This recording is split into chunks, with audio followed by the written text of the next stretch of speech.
Hi നമസ്കാരം. നമ്മുടെ sports Keralam ചാനലിലേക്ക് ഒരിക്കൽ കൂടി സ്വാഗതം. ഇന്ന് ഡിസംബർ 5, 2024 നമ്മുടെ ക്രിക്കറ്റ് അപ്ഡേറ്റാണ്. നമുക്കറിയാം ഇന്ത്യയും ഓസ്ട്രേലിയയും തമ്മിലുള്ള രണ്ടാം ക്രിക്കറ്റ് ടെസ്റ്റ് നാളെ അഡലൈഡ് ഓവലിൽ ആരംഭിക്കും. നിലവിൽ ഇപ്പോൾ പരമ്പരയിൽ ഇന്ത്യ 1-0 മുമ്പിലാണ്. നമുക്കറിയാം പെർത്തിൽ നടന്ന ടെസ്റ്റിൽ ഇന്ത്യ വിജയിച്ചിരുന്നു. സാധാരണഗതിയിൽ പെർത്തിൽ നടക്കുന്ന ടെസ്റ്റുകളിൽ സന്ദർശക ടീമുകൾ അങ്ങനെ വിജയിക്കാറില്ല. കാരണം അത് ഫാസ്റ്റ് ബൗളിങ്ങിനെ കണക്കിലധികം സഹായിക്കുന്ന ഒരു പിച്ചായതുകൊണ്ട് തന്നെ സന്ദർശകർക്കൊക്കെ ബാറ്റ്സ്മാൻമാർക്കൊക്കെ വളരെ ബുദ്ധിമുട്ടാണ് അവിടെ ബാറ്റ് ചെയ്യാൻ. പക്ഷേ അത് സന്ദർശക ബാറ്റ്സ്മാൻമാരുടെ ആത്മവിശ്വാസം തകർക്കാനാണ് ഓസ്ട്രേലിയ അവിടെ ആദ്യം ടെസ്റ്റ് വെക്കുന്നത് എന്ന് പോലും പറയാറുണ്ട്. ഏതായാലും ഇന്ത്യ ടെസ്റ്റ് വിജയിച്ചു. ഇനി രണ്ടാമത്തെ ടെസ്റ്റിലേക്ക് നാളെ കടക്കുകയാണ്. രണ്ടാമത്തെ ടെസ്റ്റ് നടക്കുന്നത് അഡലൈഡിലാണ്. അഡലൈഡിലെ സ്റ്റേഡിയം അഥവാ അവിടുത്തെ പിച്ചൊക്കെ നമുക്കറിയാം അത് ഫാസ്റ്റ് ബൗളിങ്ങിനെ മാത്രം സഹായിക്കുന്ന ഒന്നല്ല. അവിടെ അത് സ്പോർട്ടിംഗ് പിച്ചാണ്. ഫാസ്റ്റ് ബൗളിങ്ങിനെ സ്പിൻ ബൗളിങ്ങിനെ ബാറ്റ്സ്മാൻമാരെയൊക്കെ സഹായിക്കാറുണ്ട്. അപ്പോൾ നമുക്കറിയാം പെർത്തിലെ പിച്ചിൽ ആകെ ചില സാങ്കേതിക മികവുള്ള ബാറ്റ്സ്മാൻമാർക്ക് മാത്രമേ സെഞ്ചുറി നേടാൻ കഴിയുള്ളൂ. നമുക്കറിയാം സുനിൽ ഗാവസ്കർ, സച്ചിൻ ടെണ്ടുൽക്കർ, വിരാട് കോഹ്ലി ഇവർക്ക് മാത്രമേ അവിടെ സെഞ്ചുറി ഉള്ളൂ. ഇപ്പോൾ ആദ്യ ടെസ്റ്റ് നടന്ന ഒപ്റ്റ സ്റ്റേഡിയത്തിലാകട്ടെ വിരാട് കോഹ്ലിക്ക് മാത്രമേ സെഞ്ചുറി ഉള്ളൂ. കാരണം അത് 4-5 വർഷമായി അവിടെ ടെസ്റ്റ് എടുക്കാൻ തുടങ്ങിയിട്ടുള്ളൂ. അദ്ദേഹത്തിന് കഴിഞ്ഞ പരമ്പരയിലും സെഞ്ചുറി ഉണ്ട്, പ്രാവശ്യവും സെഞ്ചുറി ഉണ്ട്. അതേസമയം ഓവലിലെ കാര്യം എടുക്കുകയാണെങ്കിൽ കഴിഞ്ഞ 10-30 വർഷത്തിനിടയിൽ അവിടെ പര്യടനം നടത്തിയാൽ മിക്ക ബാറ്റ്സ്മാൻമാർക്കും സെഞ്ചുറികളുണ്ട്. ഇപ്പോൾ ഇന്ത്യയുടെ കാര്യം പറയുകയാണെങ്കിൽ നമുക്കറിയാം മുഹമ്മദ് അസറുദ്ദീൻ, സൗരവ് ഗാംഗുലി, രാഹുൽ ദ്രാവിഡ്, സച്ചിൻ ടെണ്ടുൽക്കർ, വിരാട് കോഹ്ലി, ചേതേശ്വർ പൂജാര, അജിങ്ക്യ രഹാന, ഋഷഭ് പന്ത് ഇവർക്കൊക്കെ അഡലൈഡിൽ സെഞ്ചുറികളുണ്ട്.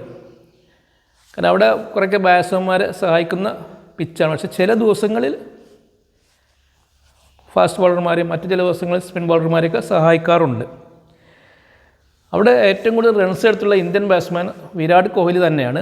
508 റൺസാണ് 4 ടെസ്റ്റുകളിൽ നിന്ന് അദ്ദേഹം എടുത്തിട്ടുള്ളത്. അതിൽ 3 സെഞ്ചുറി, 1 50 ഉണ്ട്. അത് കഴിഞ്ഞാൽ പിന്നെ രാഹുൽ ദ്രാവിഡാണ്. അദ്ദേഹം 401 റൺസാണ് അവിടെ എടുത്തിട്ടുള്ളത്. അത് 4 ടെസ്റ്റുകളിൽ നിന്ന് 1 ഡബിൾ സെഞ്ചുറിയും പിന്നെ 1 50 ഉൾപ്പെടെയാണ്. വീരേന്ദ്ര സെവാഗിന് 388 റൺസ് ഉണ്ട്. അതിൽ 1 സെഞ്ചുറിയും 2 50 ഉണ്ട്. മറ്റുള്ളവരൊക്കെ ഓരോ സെഞ്ചുറികൾ, സച്ചിൻ ടെണ്ടുൽക്കർ, അസറുദ്ദീൻ അവരൊക്കെ ഓരോ സെഞ്ചുറികൾ നേടിയിട്ടുള്ള കളിക്കാരാണ് അവിടെ. പക്ഷേ എന്നാൽ അവിടെ ഈ നാളെ നടക്കുന്നത് ഡേ നൈറ്റ് ടെസ്റ്റാണ്. രാത്രിയും പകലുമായിട്ടാണ് നടക്കുന്നത്. അത് പിങ്ക് ബോൾ ഉപയോഗിച്ചുള്ള ടെസ്റ്റാണ്. അപ്പോൾ കഴിഞ്ഞ ഇന്ത്യ ഓസ്ട്രേലിയ പര്യടനം നടത്തി അവിടെ ഒരു പിങ്ക് ബോൾ ടെസ്റ്റ് കളിച്ചിട്ടുണ്ടായിരുന്നു. അന്ന് ഇന്ത്യ പരാജയപ്പെടുകയാണ് ചെയ്തത്. ആദ്യ ഇന്നിങ്സിൽ ഇന്ത്യ 244 റൺസിന് എല്ലാവരും പുറത്തായി. ടോപ്പ് സ്കോറായത് 75 റൺസ് എടുത്ത വിരാട് കോഹ്ലിയാണ്. മറുപടി ബാറ്റിംഗ് ആരംഭിച്ച ഓസ്ട്രേലിയയും പെട്ടെന്ന് പുറത്തായി. 191 റൺസാണ് അവരെടുത്തത്. 49 റൺസിൻ്റെ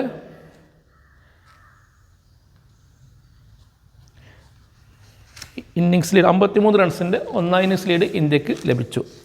അപ്പോൾ ഇന്ത്യ ബാറ്റ് ചെയ്തപ്പോൾ വിക്കറ്റൊക്കെ വീഴ്ത്തിയത് അവരുടെ ഫാസ്റ്റ് ബോളർമാരാണ്. മിച്ചൽ സ്റ്റാർക്ക് 4 വിക്കറ്റും കുമിൻസ് 3 വിക്കറ്റും വീഴ്ത്തി.